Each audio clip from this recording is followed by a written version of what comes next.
Well, welcome to the Omar Bass. Thank you. It's good to have you here in terms of seeing our founders and understanding our ecosystem. Do you want to tell me a little bit about yourself?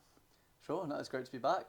I've got a few different routes into venture. So I actually founded my own company back at university. Love that experience. It's really hard to understand the empathy required of how hard it is to get these crazy ideas out of your head and into something. Yep. I also did a lot of crowdfunding, so sort of like angel investing without a lot of money. And I love that, like trying to picture all these big ideas and understand like how you could try and enable these big visions of the world. And then I also sold my soul. So I went to investment banking for a few years, gave me a lot of finance training, like a lot of grounding that actually is quite helpful. So that kind of three-way combination sort of led me to Playfair 5 years ago. And angel investing, what got you excited about it? The crowdfunding you obviously mentioned, but what got you excited? Was it dealing with the founder, seeing those visions? And like, can you give us a flavour of maybe the early investments you did? Definitely. It started in my second year at university, so I was a bit bored in a lecture, and it was like, you know what, watching this pitch deck, on a mini YouTube video is way more interesting than like Portuguese poetry. And some of those early investments were actually what became that wave of fintech community kind of funding round. So lucky enough to invest in Monzo, Revolut, GoHenry, Free Trade. Those were one of those successful, but another 35 that haven't done as well or have, and they're just less well known. And that's the beauty of angel investing is you can have the breakaway venture success, but you can also invest in some incredible businesses that are doing super well that people just haven't heard of, or maybe they're going to have a smaller outcome that the founders make life-changing amounts of money, but not necessarily as a VC case. And I think I learned the two sides of that coin. Love it. And so let's chat a little bit about Playfair. So tell me at a high level, what does Playfair do? So at Playfair, we aspire to be the highest conviction pre-seed fund in Europe.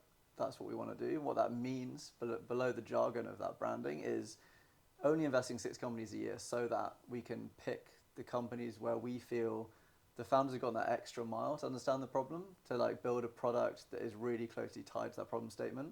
And then we can be so much better and deeper with them in their strategy and support post-funding round because we've gone so deep into that subject space. So if we do that properly, we think we can get 75% of those companies from pre-seed to Series A, and that's 3 times the industry average. So all of that comes together for us of let's pick the best and then let's support them to like give them the best opportunity of fulfilling their vision. So pre-seed, so talk to me, normal ticket size, verticals, what interests you and interests you personally as well? So ticket size can basically range from 100K to 1.5 million, but normally is more like 700,000.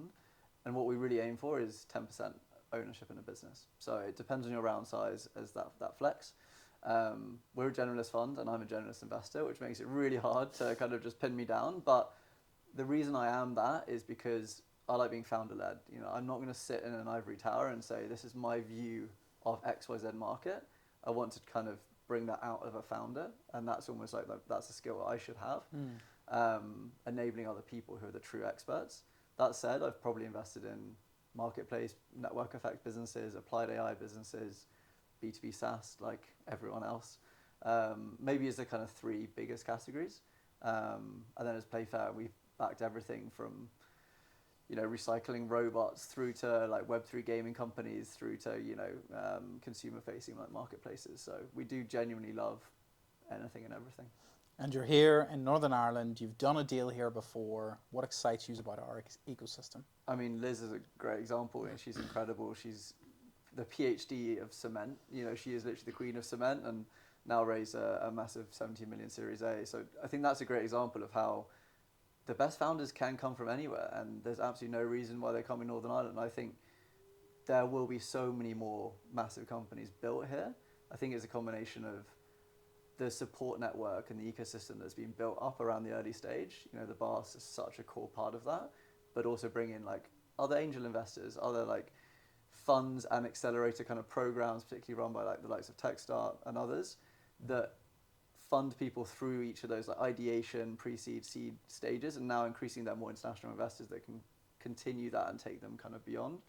I think also just people are good crack and people have got good energy and it's nice to come here. Yeah. And I think it's very different to some ecosystems where everyone's just a bit too serious. So I enjoy coming here every time I'm over. Love it. And how do people get in touch with you? So we have a really strict policy of replying to everyone in 5 days. and you can come from anywhere. So apply to the website, playfair.vc, go straight to our form. It takes literally a couple of minutes, and you'll hear a response within 5 days, and our team will review it. We've done 2 deals out of Fund 2 out of that, so 2 out of 25. It happens, it literally exists. You can also message me on LinkedIn. I'm not as good on that, so I would go straight to the website if you're pitching, but if you want to just like build your network and kind of get to know me, then that's another good way. Brilliant. Okay, well, hopefully we can find you another deal to do here, and you're welcome anytime. Can't wait.